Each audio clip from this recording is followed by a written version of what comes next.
On February 19, 1942, President Franklin D. Roosevelt signed Executive Order 9066. This order ordered the incarceration of Japanese Americans, about 125,000 people across the United States. At a time when America was bringing hope to much of the world, it also destroyed the lives of many of its citizens. It's quite a tragic moment and an otherwise heroic and triumphant time for the United States of America. Today, this executive order is viewed as a very poor decision and something that was unconstitutional.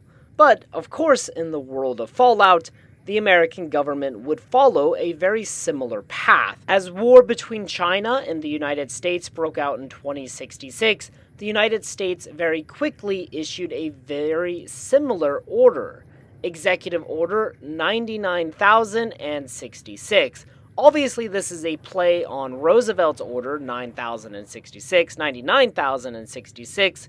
This order ordered the internment of all Chinese and Chinese Americans in concentration camps across the United States. And if you were unfortunate enough, you would have been sent to Little Yangtze.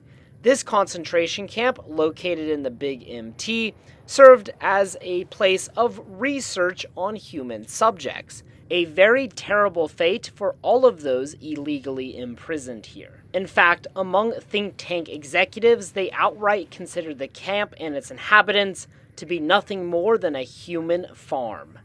Just terrible. Hello everyone, the Army of Otters here, and welcome back to the Unexplored Mojave.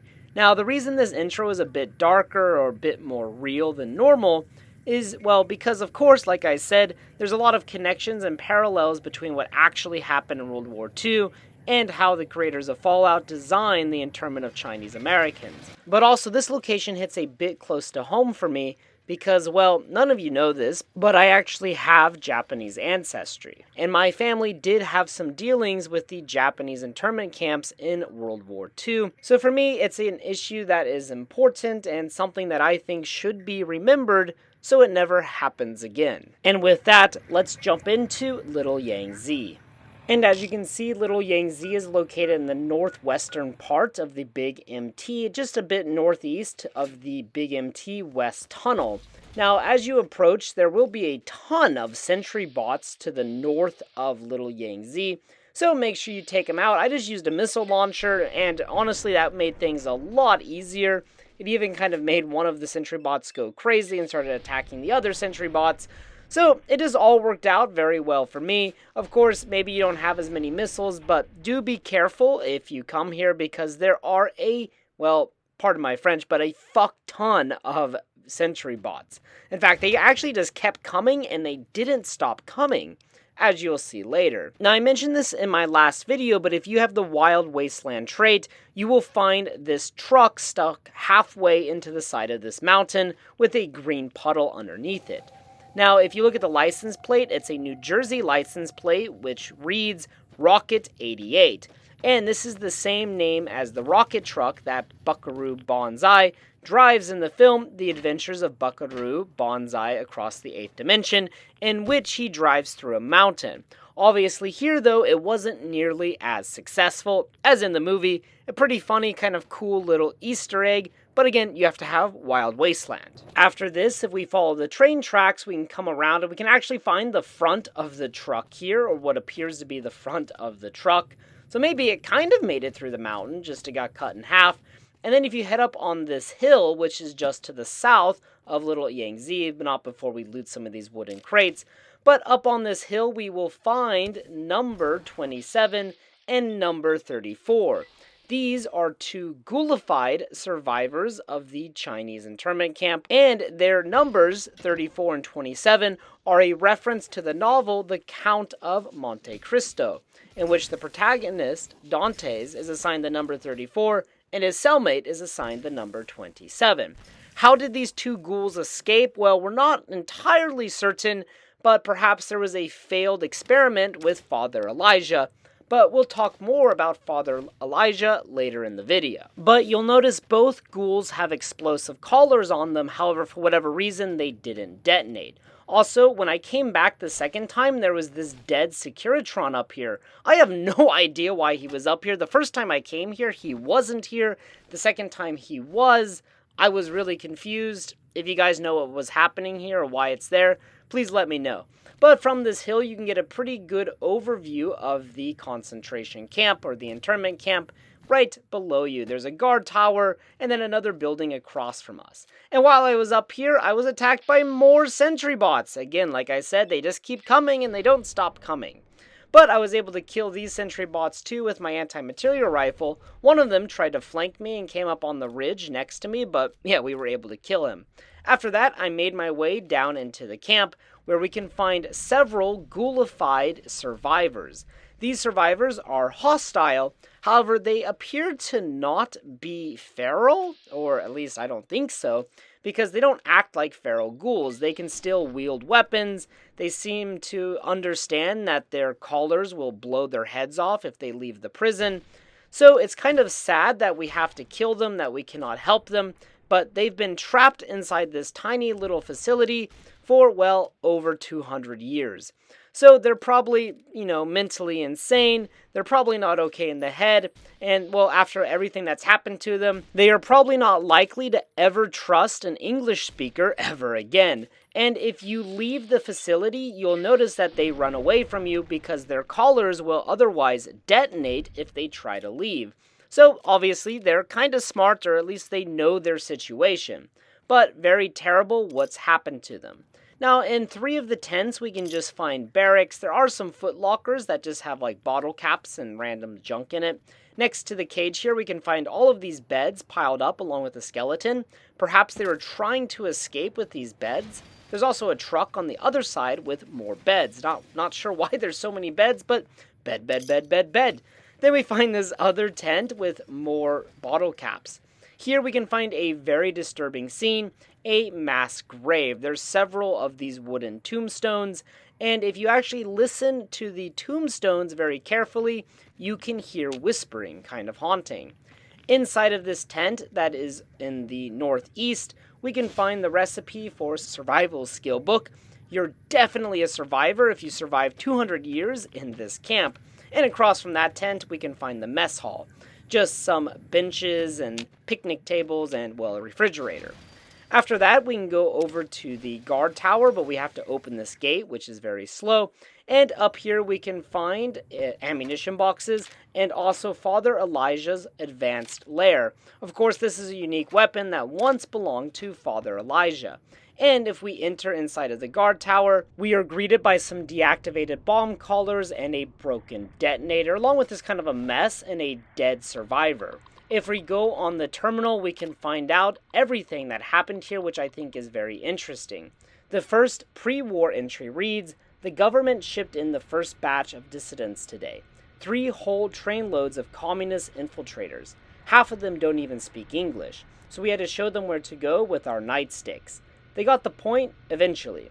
The docs are already talking about research subjects.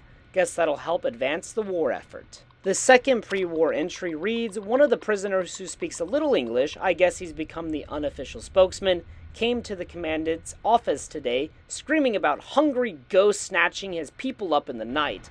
The commandant told him to give up the ignorant superstitions of a bygone era and had him thrown in the cooler for 3 weeks. I've seen some of the new robots they're developing here, and I gotta wonder where they got the brains from." The third pre-war entry reads, "Another escape attempt last night. We rounded them all up and processed the escapees, but these little bastards are determined. We've got triple shifts on the camp around the clock, and the extra hours are eating up morale. Commandant says he's put in a requisition to use the camp as a field test for the new total pacification collars the scientists have been working on. Maybe then I can get some goddamn sleep." So here we can see the development of bomb collars, or as they call them, pacification collars, along with the experiments being performed on these prisoners. Then the next entries are from Father Elijah. The first entry reads, "Second day at pre-war concentration camp. Kept China citizens here before the war. Radiation turned them, had to keep them in camp with collars. Explains why some of these slave collars exist. Always wondered. Some were clearly pre-war tech. Researching the caller frequencies, touchy. Circuit architecture is messy. Deconstructing them, taking time. Must be careful. Can't be spotted by local robots or insane brains from the dome will try to haul me back there. Then research me. And the next entry, which is day 3, reads, no sign of that courier from before. He stays out of my way, I'll stay out of his. Been thinking about that Sierra Madre, he mentioned. If he's right, I just need to find the casino radio frequency to track it down. Wouldn't need his help. If the working holograms and toxic gas are preserved there, might be easier to study them there with no robots to interfere. And those dispensers might have use for those as well. And the next entry, which is day 4, reads, day 4, still continuing research. Found way to deactivate caller after some failures, just a few headless ghouls. It's been hard to go fishing in the camp without one of them trying to run the gate and their heads exploding. Damn callers, twitchy. Need to ration the mentats, giving me migraines. And the final entry is day 4, addendum. While setting up the radios to monitor dome and robots, thought I saw glint, scope, from the building on the other side of the compound. Should check it out. Make sure I'm not being watched. Might be that courier. Still, he would have come straight up rather than hiding. Instinct says it's someone else. So not only does this terminal give us some insight into Little Yangtze and the preservation callers, it also gives us a lot of background on Father Elijah. We can learn about where he learned about the callers, how he discovered how to work with those after a lot of failed experiments on some poor Chinese prisoners, plus we can see his ideas forming with the Sierra Madre. Also, this camp is where Father Elijah met Christine Royce. In fact, he lured her inside of the camp, then deliberately provoked the inmates to attack her. One of the inmates' collars exploded, and Christine was severely wounded to the point that she lost consciousness, and well, the rest is history. Wow, that was a lot to unpack, but we're not finished inside of here yet. We can find the book chute upgrade, mulching against the coffee maker, and then also on the table you can take these deactivated bomb collars. However, unfortunately you cannot wear them. They're just there for miscellaneous items. And we can also find these proton throwing axes in the corner. So some good stuff that you can pick up and make sure you get it on your way here.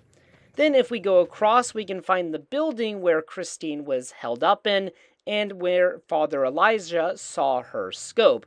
Now in the game, it doesn't appear to be that far away from the guard tower, but perhaps the scale is just a little bit off and it's actually bigger than it is. Who knows? But anyways, we can open this ammunition box and then we can find Christine's COS silencer rifle, which is just a unique variant of the sniper rifle. But since Christine Royce is an absolute badass, we're definitely going to be taking that rifle. And while I was here, I was attacked by more, well, you guessed it, Sentry Bots. Also, there was a small gang of lobotomites that approached me, but using this decrepit building, I was able to actually take care of them pretty effectively. I did lose a lot of health in the fight though, but I ended up winning thanks to the anti-material rifle, and well, this nice destroyed building. Also, fun fact, if you turn up your volume to very high and you go next to the gate where there are speakers, these speakers emit the same sound as the ones from Dead Money, obviously because of the explosive callers. Alright everyone, and there you have it, Little Yangtze. This location is really amazing for several reasons. It has a lot of lore, both for the world of Fallout, for Father Elijah, and the Sierra Madre, Dead Money DLC, of course, and also it is connected to real life. It is heavily influenced by what happened to Japanese Americans during the Second World War.